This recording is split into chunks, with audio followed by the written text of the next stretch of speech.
Well, hi, everybody. It's John Elzinga, and welcome back to It's a Great Day to Serve the Lord. And I say welcome back to those who are frequent visitors to this. If this is new to you, please know that we post these devotionals every Wednesday, and I hope they have some meaning to your life. I hope you share them with others.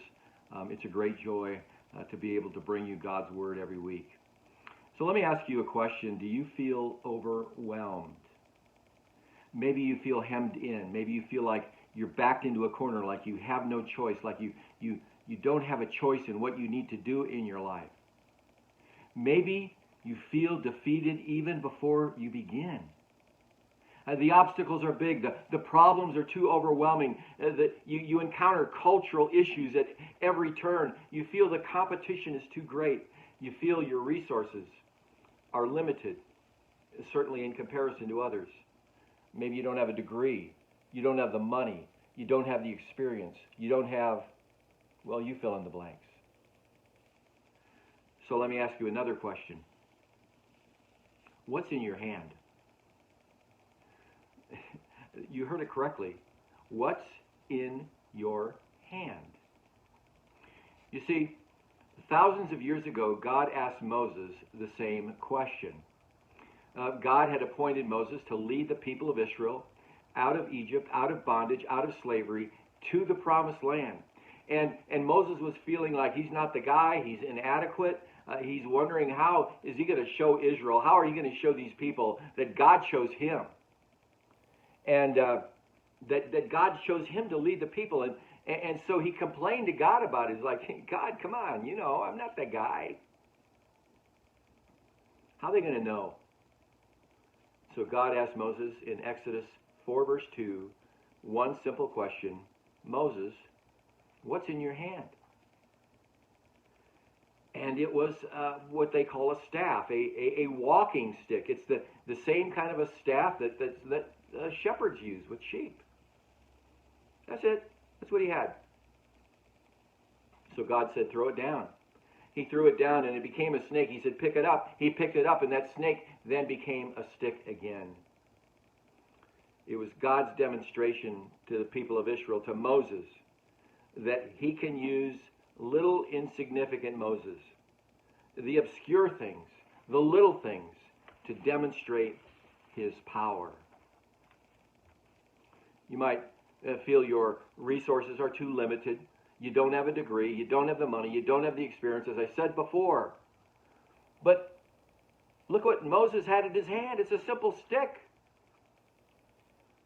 And what did David have to go before Goliath?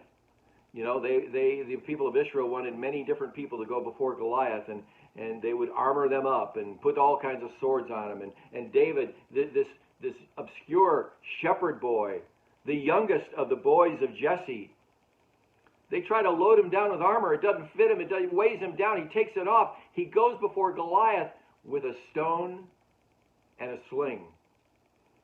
That's all he had in his hand. In Luke 16:10, Jesus said, be faithful in the little things. We could also say, be faithful with the little things, the simple things, the obvious things, the not so great things.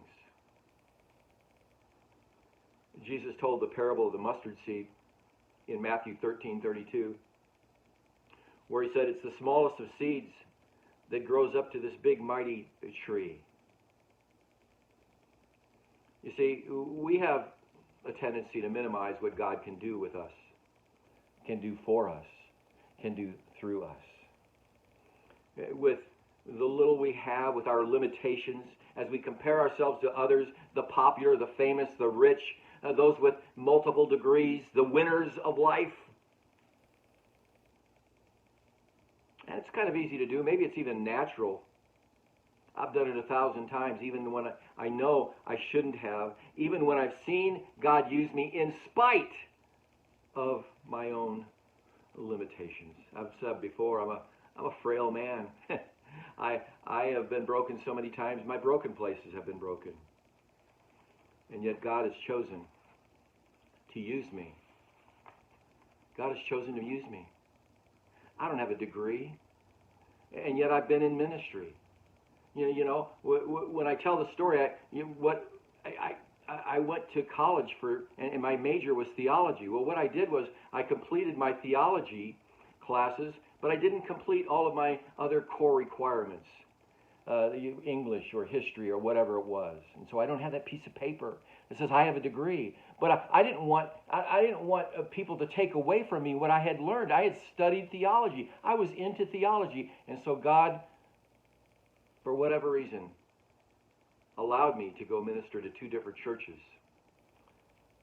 And then along the way, a very long way, in the culmination of my life, I'd say the last 15 years really, God's maximized all of these little things that I didn't have to become a big thing that impacted people's lives. And I preach and I teach, and I've studied leadership and I teach leadership, and I've impacted all these people in spite of myself, in spite of my limitations. God's simply asking you, my friend, what's in your hand?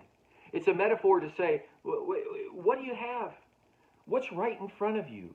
Maybe take the next best step. If you're looking for direction, we all want the ultimate answer. We all want to know this is what you're supposed to be for the rest of your life. But maybe that's not the answer. Maybe the answer is the next best step.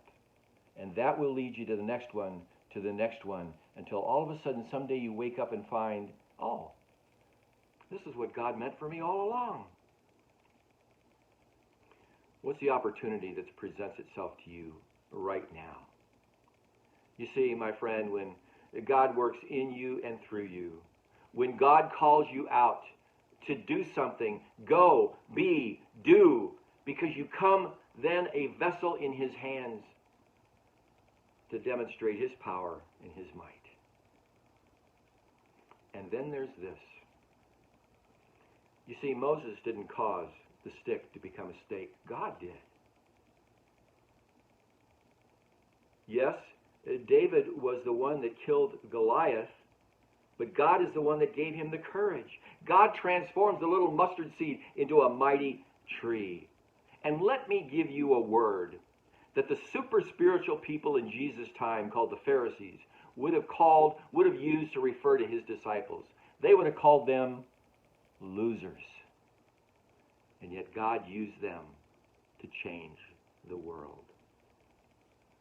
Imagine for a minute, if you walk through the challenges and difficulties in life with this memory in your mind, the memory from Romans 8:31, where Paul says, if God is for us, who can be against us?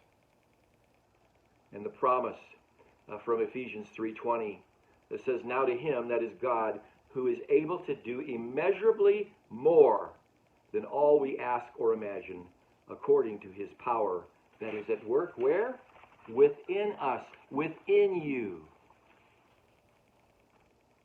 What's in your hand? Are you looking for direction? Make a move. Don't allow yourself to stay stuck.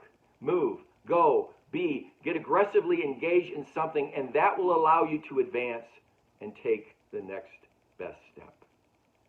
I had a friend years ago, and I was looking for a job, and I was feeling stuck. I was disqualifying myself for all these things. And he said, John, it's hard to move a parked ship.